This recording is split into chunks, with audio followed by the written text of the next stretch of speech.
When a fan of the Halo games decides they'd like to graduate from only consuming one part of the media, they look to the novels as their next source of sci-fi fill. That is, until they realize there are now nearly 30 Halo books, not to mention graphic novels and teen novels, which make that number even more intimidating. In my search on forums and articles, reading posts about which of those 30 I should read, I came across the same recommendations everywhere. Read The Fall of Reach, read Ghosts of Onyx, read First Strike. Like I said, there are now 29 of these full-length novels, and you're telling me the only ones worth reading are the first few. I find that hard to believe. Naturally, I've now read almost every Halo book, and with my newfound wisdom on the Halo canon, I'd like to document my thoughts in hopes of helping other Halo fans choose which books they'd like to spend their time reading. I know Polygon did a similar and excellent video on the same concept, but this video aims to avoid the comedy route and major spoilers from those books, focusing on what's good or not so good about them, and which you may like. I'll also be assuming that you know at least the general plot of the Halo games, but you don't need to know every detail. In the interest of allowing more time for each book, this first video will cover only the first 7 books. Everyone will tell you Halo: The Fall of Reach is where to start, and they're right, since this book is not only the first Halo novel, but it basically builds up the entire Halo universe outside of the games. The main plot thread is the training and early life of the first successful batch of Spartans, who are called Spartan 2s, right up until the events of Halo Combat Evolved. The main characters of the book are John 117, who we know as the Master Chief, along with some fellow Spartans like Kelly and Samuel, as well as some other game characters like Dr. Halsey and Captain Keyes. Within that, it tells a lot of how the UNSC operates, how the Covenant War started, and just how badly humanity was losing anywhere the Spartans weren't. It tells a bit about the universe's history before the Human Covenant War began, like the interplanetary separatist civil war among human colonies that the Spartans were initially trained to fight in, as well as how those colonies came to be. This book really documents Master Chief's meteoric success in the Spartan 2 program and the battles he and his comrades fought in, beginning with the kidnapping of children for indoctrination into the program. For just how fundamental this is to everything in the Halo universe, I do have to agree that this is the one essential read for a Halo fan if you want to get into these books, especially if you're an original trilogy fan. Halo: The Flood is the first time a full novel was written about the events of one of the games, and I'm thankful it was the only time. It follows the events of the first game, Halo Combat Evolved, detailing the story just a bit more. In addition to Master Chief's story, you get a bit about what Captain Keyes and some very minor characters like Private Jenkins are doing on the ring. Compared to the others, this book kind of feels like a side story, where Master Chief's character development really slows down, which is strange because this is from a game, meaning it should feel more like a main series entry. The problem is, we already saw what happened in the game, so what can you really add? The Pillar of Autumn is fleeing from the Covenant, which pursued it from Reach, finds the first Halo ring, the Flood is released on the ring, and Master Chief must blow it up after Guilty Spark tries to get him to activate it.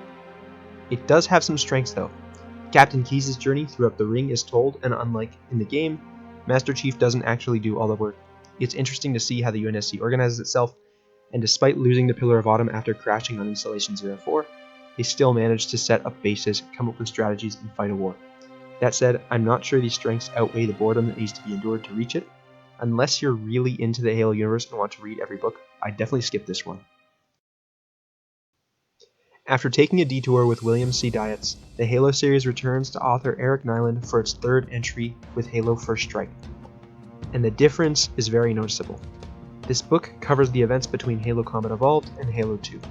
Just by playing those games, you'd think Master Chief blows up Halo, escapes on the longsword, and returns to Earth. But surprisingly, a lot more happens. The first couple of chapters show how Sergeant Johnson survived the destruction of the first Halo ring and made it back to Earth. Sorry to disappoint you, but the legendary ending of Halo CE where Johnson hugs an elite isn't canon. Anyway, Master Chief returns to Reach to help his Spartan 2 comrades, now mainly Kelly, Fred, Linda, and a few others, who all stay behind to defend the planet. It follows their journey striking back against the Covenant basically all the way up to Master Chief's return to Earth in Halo 2. This book and The Fall of Reach contradict the Halo Reach video game quite a bit. Bungie said, when in doubt, the game canon takes priority, but I like this version quite a bit more, and hold this in my head as the true canon. This book captivated me when I first read it just because of how engaging this period of the war is, and the characters it follows. If you like The Fall of Reach or want to know what happened between Halo 1 and 2, I highly recommend it. Now, onto Halo Ghosts of Onyx. By this point, the UNSC learned from their mistakes making that first batch of Spartans from the Fall of Reach, and is rectifying them with a large batch of Spartan 3s being trained on the planet Onyx. This time, they recruited war orphans who volunteered instead of kidnapping children. See, the UNSC has a heart. Even though there are hundreds of them compared to the 30 or so Spartan 2s, you don't see many of them in the Halo canon, and this book explains why, with some ghosts disrupting the training process. It also continues the story of Master Chief's Spartan 2 friends, called Blue Team, who left Reach and stumble across Onyx, which is found by the Covenant. This book is a fan favorite, and I can see why. It continues the story of compelling characters while introducing new ones, and it captures the technological and strategic advancement of humanity throughout the war, and proves Master Chief isn't the last Spartan during Halo 2 and Halo 3, like Halo 3's instruction manual suggests.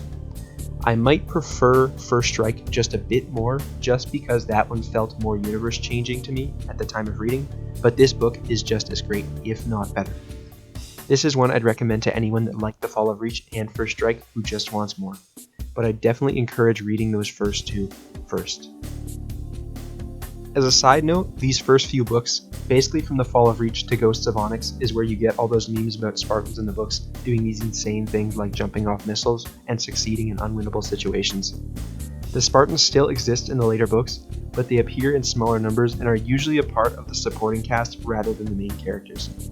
I don't think it's a good or a bad thing, just a creative choice that allows the Spartans to have their moments in these books, and for different stars to shine in others.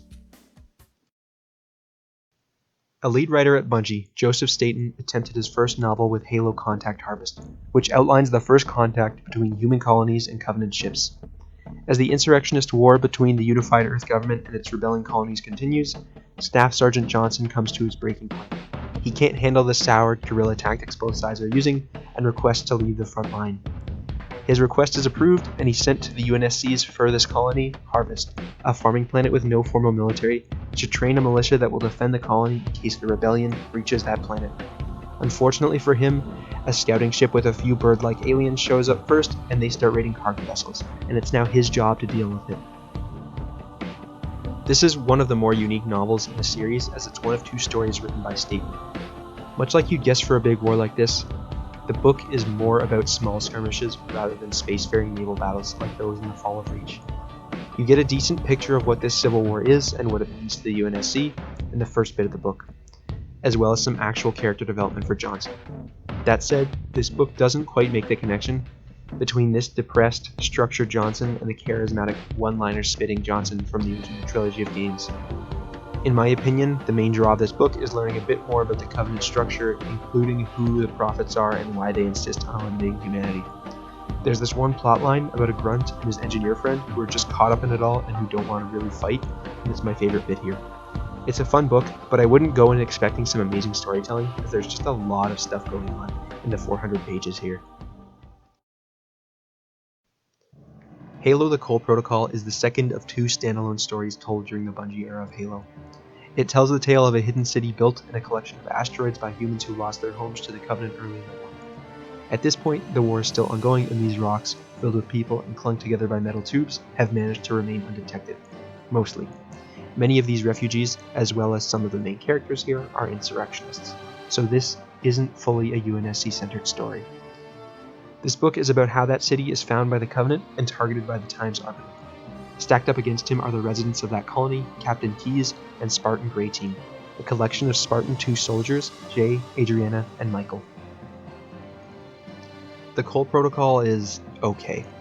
It does build a bit of Halo's human world outside of the UNSC and Oni to the readers, and introduces a new team of Spartans, which are both interesting. On top of that, it covers a bit more of the Covenant political structure, and struggles just like Contact Harvest did. Its problem is that it's just kind of boring, with most characters being flat. Grey Team is cool, but pretty lacking in an interesting dynamic, and that goes for most of the cast here, except for maybe Keyes, who already has an established character from previous books. It also has very little to do with Admiral Cole and his Cole Protocol, which is a bit disappointing. I wouldn't say don't read it, but it is the weakest of the Bungie era books in my opinion. Halo Evolutions was my introduction to the extended Halo canon, and I still think it's a great place to start if you already know the basics from the games and have read a few wiki articles here and there. It's an anthology of short stories that builds up the interactions of different characters you wouldn't normally see. I believe it was initially released as 2 volumes, but I think it's released as 1 now. There's a story about a kid who tries to outrun Oni while they want him for the Spartan 2 program, a story of Cortana's fight with the Gravemind between Halo 2 and 3, a story about a group of human prisoners basically waiting to get eaten by a pack of brutes, and 12 more. Each story adds a bit more to the Halo canon and answers questions that you may have wondered about. Do the Covenant take prisoners? What's life like for a Marine? Who's Admiral Cole? And is the Flood actually that scary? The answers are all in this book. I would say it's a great starter book for someone who wants to get into books, but I might recommend reading The Fall of Reach first, since many characters in this are introduced there. There you are, the first 7 of now 29 Halo novels. I hope this makes your choice in what to read at least a bit easier than mine was. It was a lot of basic information out there that made it seem like the fandom fell off after 2010, and especially after the 400 Trilogy books. I know we haven't covered anything beyond those basics yet, but I've read those books, and we'll get into them in future parts.